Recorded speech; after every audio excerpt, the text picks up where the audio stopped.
Hi everyone, welcome to my channel BSc forum. आज हम लोग काफ़ी दिन बाद इंटरेक्शन कर पा रहे हैं। आज है होलिका दहन। आज ही बुराई पे अच्छाई की जीत हुई थी। तो मेरा मतलब ये है कहने का कि आज आप लोग के कमेंट्स, व्यूज़ और लाइक्स को देख के मेरा बिल्कुल भी मन नहीं था कि मैं वीडियोस को बनाऊं, कंटिन्यू करूं। बट स्टिल अब क्योंकि आज इतना अच्छा दिन है और कुछ लोगों ने मुझसे रिक्वेस्ट की थी कि मैं मैट्रिक्स के पूरे सीरीज़ को कंटिन्यू करूं। दैट्स वाई मैं रैंक ऑफ मैट्रिक्स अब कराऊंगी, मतलब मैट्रिक्स तो पूरा ही ख़त्म कराऊंगी। ठीक है, तो let's go to the video. First of all, what is rank? if first of all what is rank of matrix? तो शुरू करते हैं। ठीक है, if m cross n matrix, rank क्या होती है कि जैसे आपका कोई ऑर्डर है, ठीक है, ये आपका डेफिनेशन लिखा है, the rank of every non singular matrix of order n is n, thus the rank of a square matrix A of order n can be less than n if A is singular, then determinant of A is equals to 0। ठीक है, ये सब आपका definition है। इन सब चीज़ों को side में रखते हैं, जो कि सारे लोग आपको पढ़ा रहे हैं। इन सब चीज़ों को साइड में रख के बस सीधे पॉइंट टू पॉइंट बात करते हैं। ठीक है, अगर आप वीडियो पहले देख चुके हैं, मतलब सिर्फ रैंक ऑफ मैट्रिक्स के बारे में ये जानना चाहते हैं कि क्या इसमें एक्स्ट्रा है, तो आप वीडियो को 2x पे करके चला सकते हैं। So let's start. Rank of matrix क्या होता है? सबसे पहला और सबसे इम्पॉर्टेंट नियम रैंक ऑफ मैट्रिक्स निकालने का कि अगर आप कोई ऑर्डर ऑफ मैट्रिक्स 3x3 का लिए हैं, तो जो भी इसकी रैंक आएगी वो या फिर 3 होगी या फिर उससे कम होगी। 3 से कभी भी ज़्यादा नहीं होगी, ये नहीं हो सकता है। ठीक है, ये सबसे इम्पॉर्टेंट बात। कोई भी ऑर्डर हो, जैसे 4 का ऑर्डर है तो 4 का ऑर्डर है तो रैंक उसकी 5 नहीं हो सकती, सिर्फ 3 ही होगी, 4 ही होगी, 3 होगी या 2 होगी या 1 होगी। ठीक है, अब जो मैथ्स है वो क्या होता है कि क्वेश्चन करने से आता है। ठीक है, तो हम एक एग्जांपल लेते हैं, 3x3 मैट्रिक्स का लेते हैं। ठीक है, अब इसे हमें बताना है, इसमें हमें बताना है कि इसका रैंक ऑफ मैट्रिक्स क्या होगा। ठीक है, तो सबसे पहले इसका हम डिटर्मिनेंट निकाल लेंगे। तो जब हम डिटर्मिनेंट निकालेंगे तो क्या आ जाएगा? तो 1 आ जाएगा, जो कि नॉट इक्वल टू 0 है ना।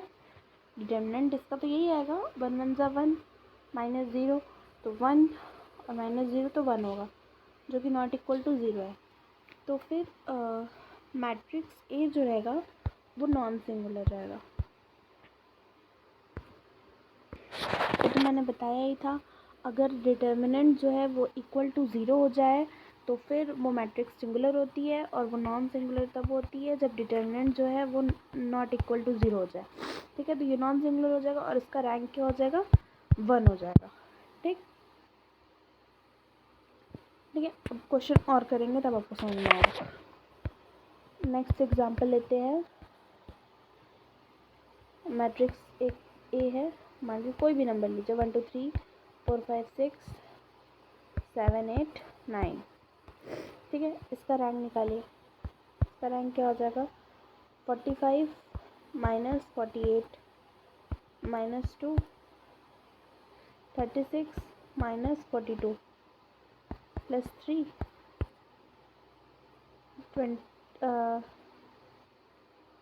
32 माइनस 35। इसको जब हम सॉल्व करेंगे तो ये 0 आ जाएगा। ठीक है, अब जब ये 0 आ गया है तो मतलब ये जो है सिंगुलर है। ठीक है, अगर नॉन सिंगुलर आएगा तो जहाँ पे नॉन सिंगुलर जिस पॉइंट पे आएगा आपके मैट्रिक्स में वही आपका रैंक हो जाएगा। लेकिन अगर सिंगुलर आएगा, मतलब अगर 0 आ गया, जैसे आप rank of third 3x3 matrix का आपने रैंक निकाला, इसका रैंक मतलब इसका डिटर्मिनेंट आ गया 0 तो इसका रैंक आप 2 पे चेक करेंगे, क्योंकि क्या बोला था कि मतलब 3 हो सकता है। 3 तब होगा जब वो मैट्रिक्स नॉन सिंगुलर रहेगी। उम्मीद है आपको ये समझ में आया होगा। नहीं समझ में आया तो फिर भी कोशिश करिए समझने की, क्योंकि और कोई रास्ता ही नहीं है।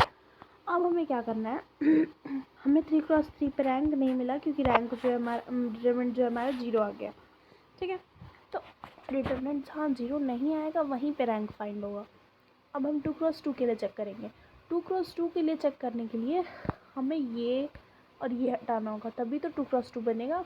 अब देखिए 9 5 ज़ा 45 माइनस 48 माइनस 3, मतलब जब रैंक 2x2 पे, जब ऑर्डर 2x2 पे हम चेक कर रहे हैं रैंक को, तो फिर हमारा जो डिटरमिनेंट आ रहा है वो -3 है, मतलब वो नॉन सिंगुलर है। और क्योंकि डिटरमिनेंट नॉन सिंगुलर आ गया तो ऑर्डर क्या लिए थे हम 2x2, तो उसका डिटरमिनेंट, उसका रैंक ऑफ मैट्रिक्स क्या हो गया 2। ठीक है, इस तरीके से आपको रैंक फाइंड करनी है। अब मैं आपको फिर से समझा रही हूँ। कोई मैट्रिक्स दिया है m×n का, ठीक है, तो सबसे पहले मान लीजिए ऐसे करके लिख दे रहे हैं, m×n का मैट्रिक्स दिया है, इसका हम डिटर्मिनेंट निकालेंगे। ठीक, अगर डिटर्मिनेंट नॉट इक्वल टू 0 रहेगा, अगर डिटर्मिनेंट इक्वल टू 0 रहेगा तो फिर हम जैसे m×n-1 का मैट्रिक्स निकालेंगे। मतलब जैसे 3×3 है, ठीक है, 3×3 है तो उसका एक कम करके 2×2 का निकालेंगे, ओमिट कर देंगे, मतलब हटा देंगे कुछ रोज़ और कुछ कॉलम को। जो सब मैट्रिक्स होती है ना, सब मैट्रिक्स का क्या बताई थी मैंने आपको कि ओमिटिंग रोज़ एंड कॉलम को जब ओमिट करते हैं तो उसी को हम बोलते हैं सब मैट्रिसेस। ठीक है, तो 3×3 का आपका सिंगुलर आ गया, इसलिए आप निकालेंगे 2×2 का। अगर 2×2 का भी सिंगुलर, ये ज़रूरी नहीं है कि 2×2 पे नॉन सिंगुलर आए, 2×2 पे भी अगर सिंगुलर आ गया तो फिर हम 1×1 का निकालेंगे। और 1 अगर आपका नॉन नहीं, वो 1 भी सिंगुलर आ गया तो फिर आप उसका ऑर्डर, उसका रैंक 1 लिखेंगे, क्योंकि 0 तब होता है जब हमारी जो मैट्रिक्स है वो नल मैट्रिक्स हो। नल मैट्रिक्स मतलब उसके सारे कंपोनेंट्स जो है, सारे एलिमेंट जो है वो 0 हो। तो ये इसका जो रैंक अगर पूछेगा तो इसका रैंक हम लोग 0 बता देंगे। रैंक को रो से दिखाते हैं इस तरह। ठीक है, आपको सारी इम्पॉर्टेंट बातें मैंने आपको बता दी है। क्वेश्चंस आप खुद से प्रैक्टिस करिए, जितने ज़्यादा से ज़्यादा क्वेश्चन आप लोग प्रैक्टिस करेंगे उतना ही अच्छा रहेगा। और एक बताओ, आप लोग डिटर्मिनेंट, ये सारी चीज़ें, ये सब 12th में तो पढ़े ही होंगे, तो डिटर्मिनेंट निकालने तो आता ही होगा। रैंक नया है आपके लिए तो वो मैं आपको बता चुकी हूँ। अगर आपको नहीं समझ में आप फिर से वीडियो रिवाइंड करिए, देखिए कुछ ना कुछ समझ में आ जाएगा आपको। तो देखिए अब पढ़ते हैं इक्वलेंट फॉर्म, क्योंकि देखिए आप रैंक ईजिली फाइंड कर सकते हैं, लेकिन अगर 5×5 का मैट्रिक्स दिया रहेगा तो काफ़ी लेंदी हो जाएगा। जैसे देख लीजिए, एग्जांपल भी दे देते हैं।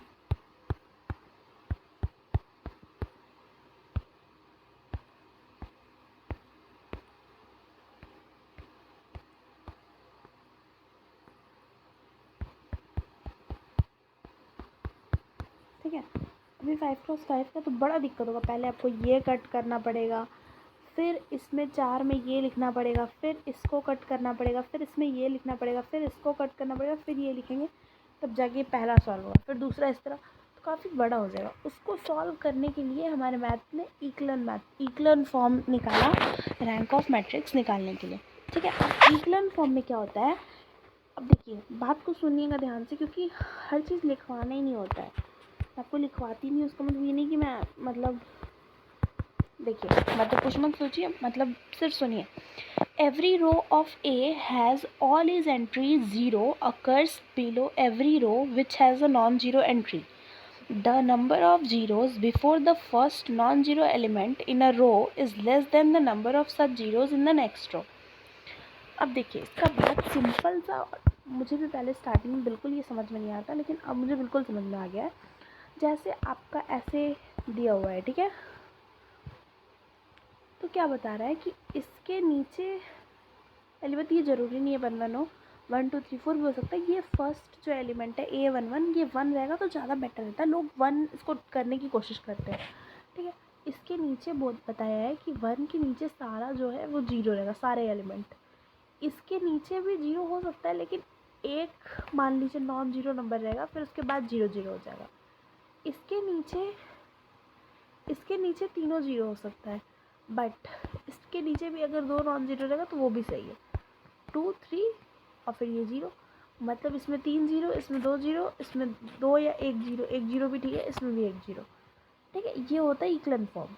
इक्वलेंट फॉर्म में मेन ये होता है कि जब कि फर्स्ट कॉलम जो आपका होता है, फर्स्ट रो जो होता है नॉन ज़ीरो होना चाहिए, मतलब यहाँ पे नहीं, अगर ज़ीरो हो जाएगा फिर गड़बड़ हो जाएगा। यहाँ पे नॉन ज़ीरो एंट्री होना चाहिए और फिर इसके नीचे, मतलब जैसे ये 1 है, इसके नीचे जितने भी एलिमेंट होंगे सब 0 0 होने चाहिए। ये आपका इक्विवेलेंट फॉर्म है जो कि फर्स्ट कॉलम पे अप्लाई होता है। बाकी बाकी अपने हिसाब से भी कर सकते हैं, यहाँ 0 भी लिख सकते हैं, ऐसे करके। ठीक है, अब हम आपको बताते हैं कि इक्विवेलेंट फॉर्म निकालते कैसे, इसको करना कैसे है। ठीक है, चलिए अब एग्जांपल ले लेते हैं।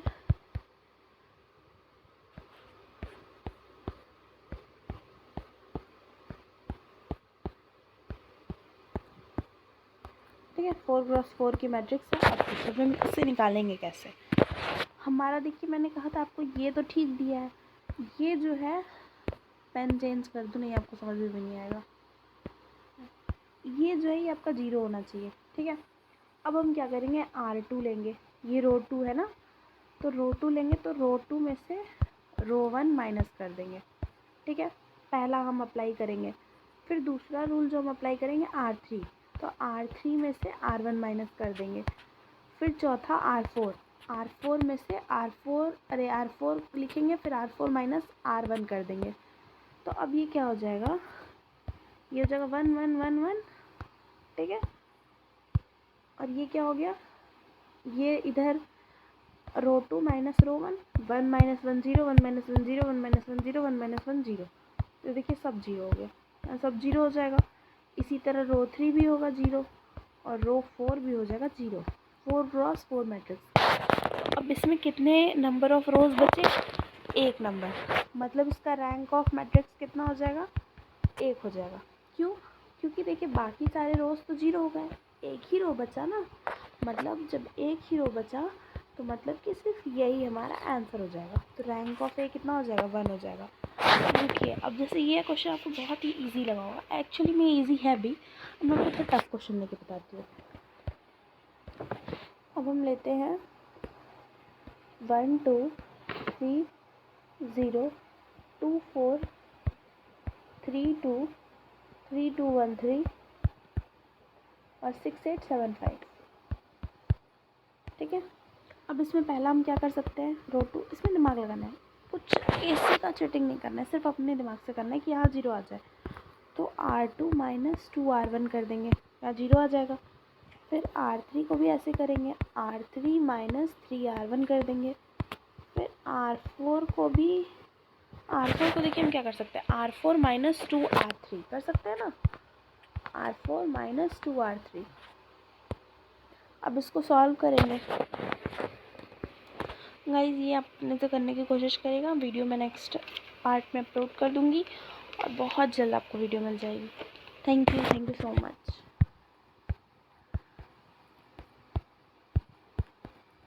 वीडियो पसंद आई तो लाइक शेयर एंड सब्सक्राइब करिए। Thank you.